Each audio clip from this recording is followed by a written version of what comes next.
Because we have a detailed video for you about the ongoing operation by Ethiopian government forces against Oromo Liberation Army. How was this operation planned? How is it going? Which forces are part of this operation? How many fronts are active now? We have details about this operation. In the coming videos, we'll try to analyze gains and losses.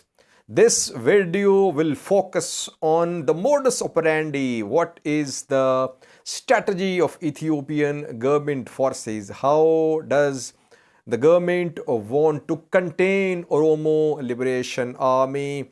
How likely is the strategy to succeed? Firstly, because the preparation started months ago, it seems. Why? Because Oromia region shares border with 7 other regions and 2 countries. So if you want to start an operation against Oromo Liberation Army, you need to lay siege to the entire region. And that is the strategy of Ethiopian government forces. So for this strategy to succeed, you need to have 7 regions on board and 2 countries on board. The 2 countries are Kenya and South Sudan. Kenya shares border with southern part of Oromia, and western Oromia shares border with South Sudan. And viewers, interestingly, you must have seen Abebo Tedase, Ethiopian National Defense Force Deputy Chief of Staff a few days ago when he was in South Sudan. And where was Birhanu Jula? He was in Kenya just last month. And before that, Kenyan police chief was in Addis Ababa. So meetings between Kenyan and Ethiopian police chiefs, Kenyan and Ethiopian army officers, Ethiopian and South Sudanese generals indicate that this operation was being planned for weeks. Ethiopian government took Kenya and South Sudan on board because it wants to ensure that no OLA fighters flee from Oromia into South Sudan and into Kenya. Secondly, viewers, you need to have 7 regions on board. Oromia shares a border with 7 regions. You can see that on the screen. The 7 regions are firstly Somali region to the east, then small region Sidama, Amhara region, thirdly, fourthly Benishangal Gumuz, fifthly Gambela, sixthly SNNPR, and seventhly Afar. Oromia is a large region. It's not easy to lay siege to this entire region. It would be extremely difficult to man all the border areas. But you need to have 7 regions on board to lay complete siege to Oromia. And we have confirmed so far that Somali regional government has deployed its forces along Somali region Oromia border areas. OLA says that Somali forces are inside Oromia as well. Sidama's deployment has also been confirmed. And we know that Amhara regional forces, Amhara special forces, Amhara militias are already deployed along Oromia Amhara border areas. What about BG? In which there is deployment of Ethiopian National Defense Force for months. In Gambela and in Afar SNNPR, there would be deployment of regional forces as well to complete the siege of Oromia, to stop OLA fighters, not Tigray, to stop OLA fighters from fleeing Oromia.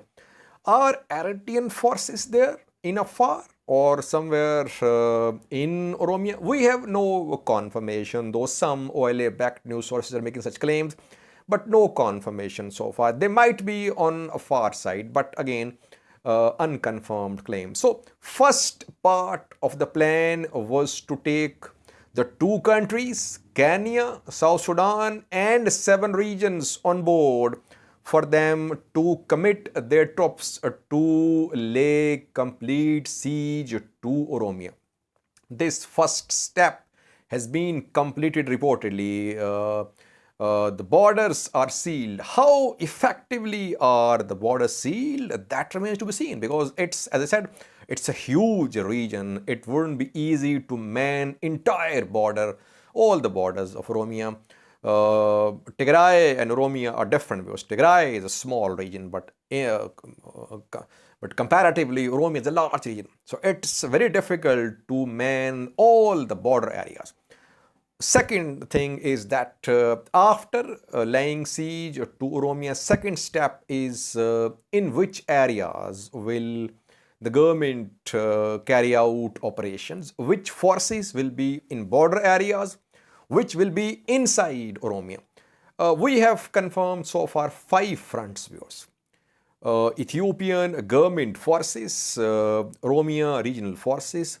They'll target OLA fighters in 5 main zones. First zone is Western Front, Valega zone, where there is heavy presence of OLA fighters. It's a stronghold of Oromo Liberation Army. It has border with South Sudan as well. So Valega is first major front. Second front we know is that Southern Front, Guji, Borana, close to Kenya, second major front.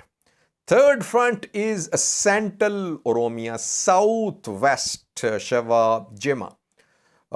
Fourthly, we have Eastern Front with Bale, Harage. And fifthly, we have Northern Front. Northern Front means North Sheva Zone, East Sheva Zone, areas close to Amhara region, close to Wollo.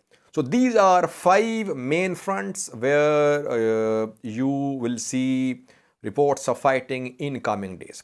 Now, which forces are involved in this fighting so far? Which forces are in border areas and which are conducting operations inside Oromia? So far, what we have learned is that 4 forces are actively part of fighting inside Oromia. The 4 forces are firstly Ethiopian National Defense Force, Federal Force. Secondly, Federal Police Force.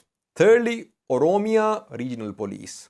Fourthly, Oromia Special Force. And fifthly, some Oromia private militias or government-backed militias too. So 5 main forces are in Oromia. Again, no confirmation about Eritrean troops fighting in Oromia so far.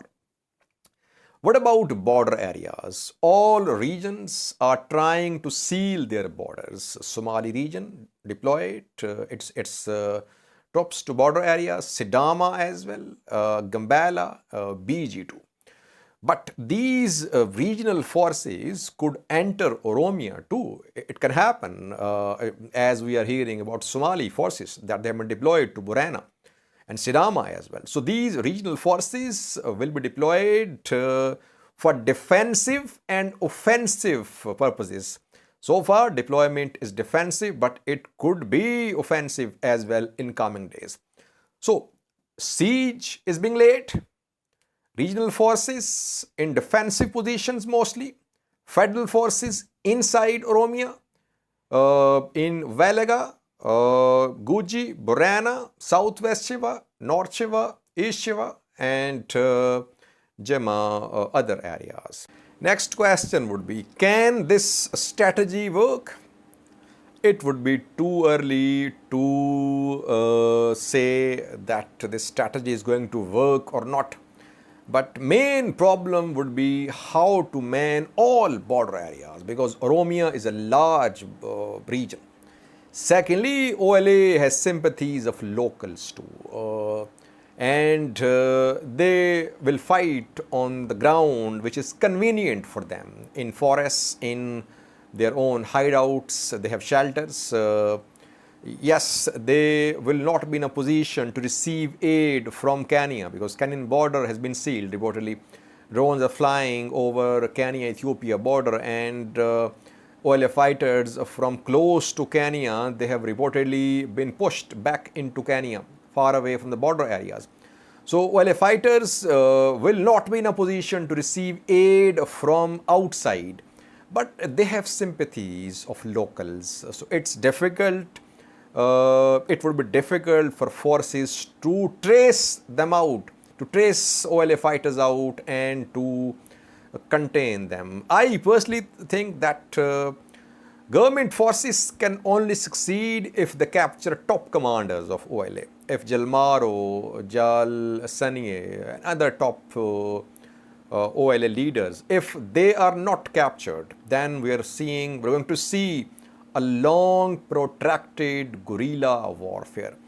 Oromo regional government has set a period of 30 days. It says that in 30 days it will wrap up this operation. I don't think that you can achieve all the targets of containing, of completely eliminating, if it's the right word, OLA in 30 days. I think 2 weeks have passed, 1 week has passed. We're into second week. So far, no major gains. We have not seen any major captures from Ethiopian government forces. We'll keep you updated about this operation, major operation. We'll try to draw parallels between Tigray and Oromo operations as well in coming videos. Thanks for watching.